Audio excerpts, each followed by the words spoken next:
সকাল থেকে তল্লাশি চলছে। একদিকে তার শ্বশুর বাড়ি, সেখানে যেমন তল্লাশি করতে গিয়ে ফিরে আসতে হয় দরজা বন্ধ দেখে ইডি আধিকারিকদের, তার পাশাপাশি এয়ারপোর্টে তার শালিকার ফ্ল্যাট রয়েছে, সেখানেও কিন্তু ইডি আধিকারিকরা পৌঁছে গিয়েছে। সন্দীপ ঘোষের শালিকা অর্পিতা বেরা মানিকতলা ইএসআই হাসপাতালের চিকিৎসক, তার স্বামী প্রীতিন বেরা এসএসকেএম এর চিকিৎসক। স্থানীয়রা জানিয়েছেন যে এই আবাসনেই আরেকটি ফ্ল্যাটে এসে পৌঁছেছেন সন্দীপের শ্বশুর বাড়ির অন্য কিছু সদস্য। দুদিন আগে এখান থেকে কিছু জিনিসপত্র সরানো হয়, এমনটাই আবাসিকদের পক্ষ থেকে জানা গিয়েছে।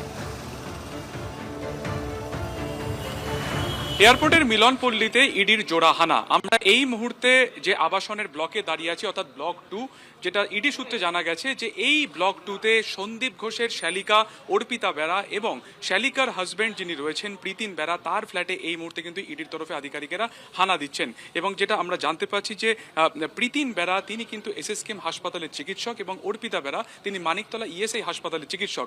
আরজিকর কাণ্ডে আজকে সকাল থেকে ইডির একাধিক জায়গাতে তল্লাশি চলছে সেন্ট্রাল ফোর্স নিয়ে। তেমন আরও একটি জায়গাতে ইডি আধিকারিকেরা 11টার পর আসেন এবং সেখানে সন্দীপ ঘোষের পরিবারের লোকজন থাকেন এমন ইনফরমেশন পেয়েই কিন্তু তারা এসেছিলেন এবং তারপরেই শালিকা এবং শালিকার ফ্ল্যাটে তারা হানা দেন। শুধুমাত্র ব্লক 2 নয়, তার পাশাপাশি ব্লক 4-এ আরও একটি ফ্ল্যাটে তারা কিন্তু হানা দিয়েছেন। কতদিন আগে ভাড়া নেওয়া হয়েছিল এটা? 4-5 দিন আগে।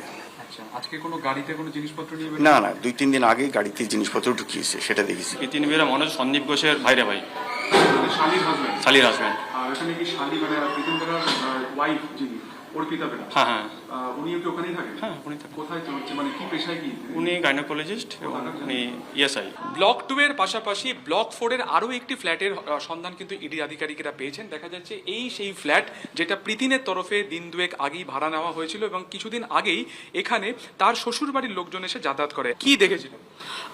এখানে অনেক দিন থেকে ওনারা আসা যাওয়া করছেন। আমাদের একটু ডাউট ছিল যে এরা সন্দীপ ঘোষের ফ্যামিলির কেউ হবে বা রিলেটিভ কেউ হবে, কেন আমরা ফ্রেন্ড সার্কেল থেকেই শুনেছি যে সন্দীপ ঘোষের ফেসবুক পেজে তারা ছিল, ফ্রেন্ড লিস্টে ছিল। তখন সন্দীপ ঘোষকে অর্পিতা বেরা, যে প্রীতিম বেরার ওয়াইফ, তার ফেসবুক পেজে দেখেছিল। তখন থেকেই আমাদের একটা ডাউট ছিল যে তারা ওদের রিলেটিভ হতে পারে। কতদিন ধরে যাতায়াত ছিল এখানে?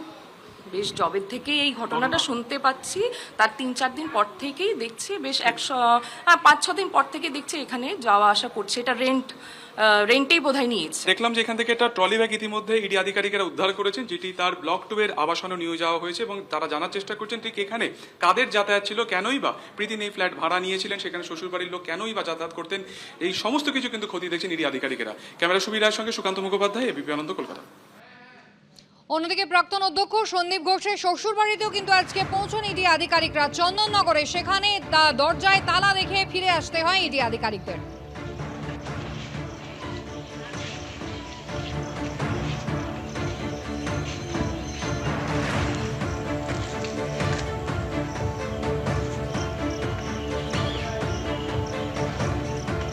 এর পাশাপাশি ক্যামাক স্ট্রিটের একটি অফিস, সেখানেও কিন্তু ইডি আধিকারিকরা পৌঁছন এবং সেখানেও দীর্ঘক্ষণ তল্লাশি অভিযান চলে। ক্রিসেন্ট ম্যানুফ্যাকচারিং প্রাইভেট লিমিটেড নামে একটি ওষুধ সরবরাহকারী সংস্থা স্ক্যানারে রয়েছে, আর তাদের দপ্তরেই কিন্তু আজকে তল্লাশি চালালেন ইডি আধিকারিকরা।